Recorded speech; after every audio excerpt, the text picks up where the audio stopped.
बेटियां यहाँ इस कार्यक्रम की शोभा बढ़ा रही हैं और उन्हीं में से एक डॉक्टर हंसराज जी, हिमाचल प्रदेश में विधानसभा के माननीय सदस्य, विधायक वहां से पूर्व उपाध्यक्ष रहे हिमाचल प्रदेश विधानसभा के। एक बार करतल ध्वनि के साथ आइए उनका स्वागत भी करें और निवेदन करें डॉक्टर हंसराज जी से, माननीय विधायक हिमाचल प्रदेश विधानसभा, कि वे अपने संबोधन के लिए पधारें इस अवसर पर।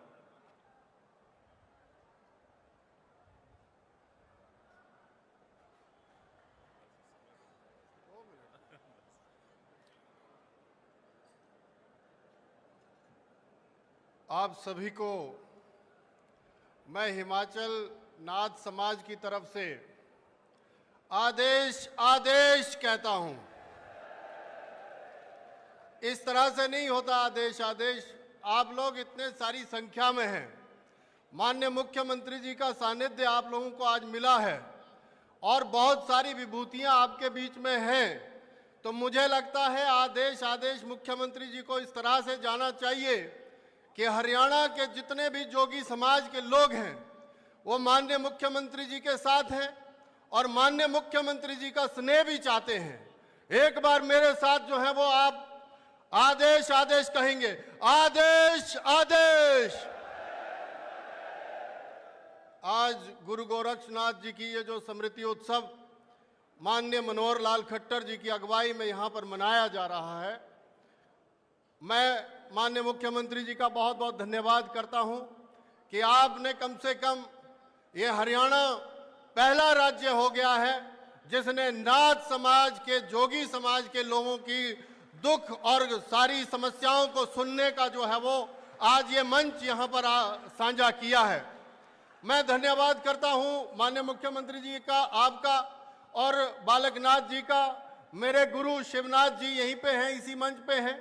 माननीय आप सभी प्रमुख लोग, मंचासीन, सम्मानित मंच सारे लोग, और भाई तेजपाल जी भी यहाँ पर हैं, आप सभी लोग यहीं पे हैं।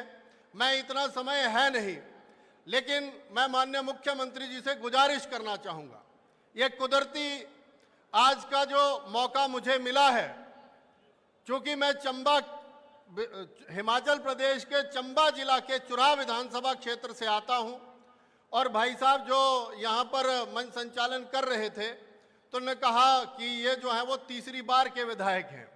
मैं आपके बीच से, आपके समाज से निकला हुआ व्यक्ति हूँ, और सबसे बड़ी बात क्या है कि आज देखिए किस तरह का मौका बना है। मनोहर लाल खट्टर जी, जब मैं 12 में पहली बार चुनाव लड़ा था तो मनोहर लाल खट्टर जी के आशीर्वाद से ही विधायक बना था, क्योंकि ये प्रभारी थे उस टाइम वहां पर हमारे चुराह विधानसभा क्षेत्र में। तो मनोहर लाल खट्टर जी का लगाया हुआ पौधा हूं। भारतीय जनता पार्टी एक ऐसी पार्टी है, यहां पर सब लोग शायद इत्तेफाक रखें ना रखें, लेकिन भारतीय जनता पार्टी एक ऐसी पार्टी है जो जोगियों के, नाथों के या भगवान शिव जी का जो भगवा है उसको अगर ध्वज में ग्रहण किया है तो भारतीय जनता पार्टी ने किया हुआ है। जिस लोग तो आजकल जो है वो आपने देखा है हर कोई भगवे में घूमता है, लेकिन हम लोग जो है वो जन्मजात भगवाधारी हैं, ये हमको महसूस करना चाहिए। ये बोलने के लिए मैं आपके बीच में आया हूं। हमारी जात बरादर को हमें जो है वो जात के रूप में देखा जाता है, लेकिन मैं आपके बीच में ये कहना चाहता हूं कि हम जात नहीं हैं, कोई बिरादरी नहीं है, हम लोग पंथ हैं, पंथ। हमारे बीच में कोई भी आ सकता है, चाहे किसी भी जात बरादरी से हो। हम कोई जातिवाद फैलाने नहीं आए हैं, लेकिन ये जरूर कहने आए हैं कि जो आप लोगों को, हम लोगों को कभी सपेरा कहा जाता है, कभी भिखारी कहा जाता है, कभी मांगने वाला कहा जाता है, जब तक आप संगठित नहीं होंगे, मैं ये स्पष्ट मंच से कह रहा हूं आपको, और अगर आप मनोहर लाल खट्टर जी की अगुवाई में संगठित हुए हैं तो आप इसका परिणाम भी देख लेंगे। चाहे बोर्ड गठित होगा, चाहे आपके लिए कोई संस्था गठित होगी, पर माननीय मनोहर लाल खट्टर जी आपको गठित करके देंगे, ये मैं विश्वास जो है वो आपको दिलवाता हूं। मुझे आज के दिन सिर्फ इतना ही कहना है, चूंकि माननीय मुख्यमंत्री जी का और अन्य लोगों का संबोधन हम लोगों को सुनना है। मैं हिमाचल से जो शिव भूमि है वहां से चल करके इसीलिए आया हूं कि हम लोगों को, चाहे हमारे यहाँ हरियाणा में नाथ समाज के लोग हैं, चाहे हमारे राजस्थान में हैं, चाहे पंजाब में हैं, चाहे वेस्ट बंगाल में है या हिंदुस्तान के किसी कोने में भी हैं, हम लोगों को संगठित होना ही पड़ेगा, तब जाकर के आपकी वैल्यू बनेगी। नहीं तो 4 लोग इधर जाओगे, 4 लोग उधर जाओगे, 5 लोग उधर जाओगे, कोई वैल्यू नहीं होती है। असंगठित लोगों को कोई नहीं पूछता है, ये बात आप लोग समझ जाओ। हम लोग आपके यहाँ जो है वो विस्तार भी करेंगे। मैं आपके यहाँ हर गांव, हर चौराहे, हर नगर तक पहुंचने की कोशिश करेंगे। हम लोग जो यहाँ नाथ समाज के प्रमुख लोग बैठे हुए हैं, उनसे भी यही गुजारिश है कि लीडर बनने के लिए नहीं आए हैं, लीडर तो हैं हम, लेकिन हम चाहते हैं कि जिस परिवार में हमने जन्म लिया है, जिस पंथ में हमने जन्म लिया है, उसका विस्तार होना चाहिए। क्योंकि हमारे पूर्वज जितने भी रहे हैं, चाहे वो 84 सिद्ध रहे हैं, चाहे नौनाथ रहे हैं, उन्होंने जो है वो सनातन हिंदू धर्म को आगे बढ़ाने के लिए जो है वो एक मुश्त जो है वो काम किया है। आज अगर हिंदुस्तान में हिंदू जो है, चाहे वो योगी आदित्यनाथ जी के अगुवाई में चल रहा है, चाहे अन्य संतों की अगुवाई में चल रहा है, मैं आपके सामने ये कहना चाहता हूं, वो सिर्फ और सिर्फ नाथ और योगी सभाओं की वजह से है, उनके आंदोलनों की वजह से है। ये बाहर क्या हो रहा है इसमें मत जाया करो, ऐसे ही भटकते हैं लोग, भटका ना करो। जो यहां से बोला जा रहा है उसको सुनो।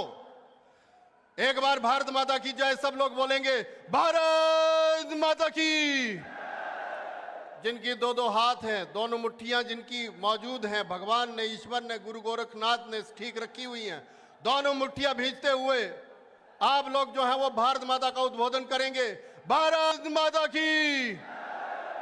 अभी फीलिंग आई आप लोगों की कि नाथ समाज भी जो है वो भारतीय जनता पार्टी और मनोहर लाल खट्टर जी के साथ मिलकर के जो आपकी अपेक्षाएं हैं, आपकी उम्मीदें हैं, जो आपकी समस्याएं हैं, वो सारी की सारी हल करवाने के लिए मैं एक वकील के नाते आपके बीच में आया हूं। और मुझे विश्वास है माननीय मनोहर लाल खट्टर जी, जिस तरह से माननीय प्रधानमंत्री जी, जिस तरह से हमारे संगठन के लोग अंत में खड़े हुए व्यक्ति के लिए काम कर रहे हैं, वैसे ही समाज में जो हमें अंत पे धकेला गया है, हमारे नाथ समाज के, हमारे जोगी समाज के लोगों को, उनको आगे बढ़ाने में हमारी सरकार, हमारे माननीय मुख्यमंत्री और हमारे सारे वरिष्ठ लोग जो मंचासीन है वो सारे काम करेंगे। मैं बालकनाथ जी से ये आग्रह करना चाहूंगा, आप चूंकि माननीय सांसद भी हैं और आपसे बहुत अपेक्षाएं हैं हमारे समाज के लोगों की, मैं आपसे रिक्वेस्ट करूंगा, हम आपसे फिर मिलेंगे एक बार। और हमारी कोशिश ये होनी चाहिए कि जिस तरह से आज ये संगठित हुए हैं, इनका संगठन और मजबूत हो। जिस तरह से मुझे सूची दी गई है कि 20 से 22 लाख के तकरीबन जो है वो जोगी समाज के लोग जो है वो हमारे हरियाणा में हैं, चाहे वो आज करनाल में इकट्ठे हुए हैं, वो कल हिसार में भी हो सकते हैं, कल जो है वो हमारे किसी भी कोने में इकट्ठे हो सकते हैं कि नहीं हो सकते, हो सकते हैं कि नहीं हो सकते। बस ये होना ही पड़ेगा, तब जाकर के आपकी सुनवाई होनी है। मैं ये इतना ही कह करके, माननीय मुख्यमंत्री जी का अपार स्नेह मुझे तो मिला ही है। मैं तो आज पिछले 15 सालों से एक्टिव पॉलिटिक्स में विधायक हुई हूं, पिछली बार विधानसभा का उपाध्यक्ष भी रहा मैं।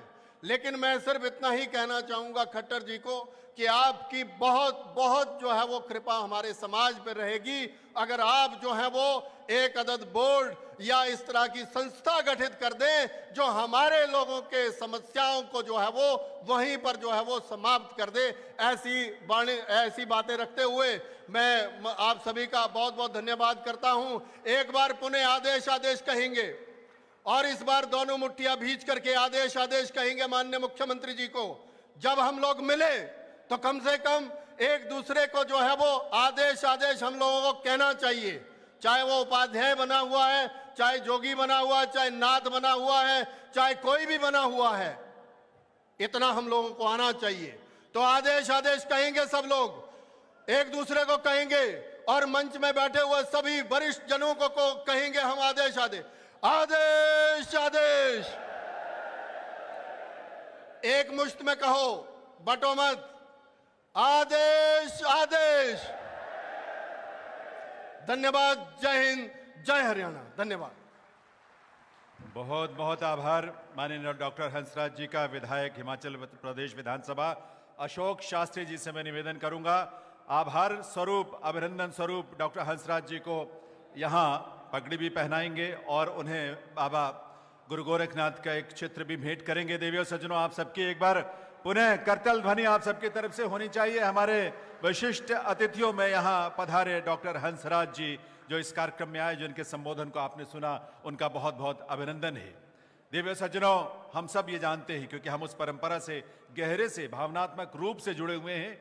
बाबा गोरखनाथ ने नाथ संप्रदाय को, जो कि प्रथम गुरु के रूप में उसे संगठित किया और योग विद्याओं का एकीकरण किया। आज योग पूरी दुनिया में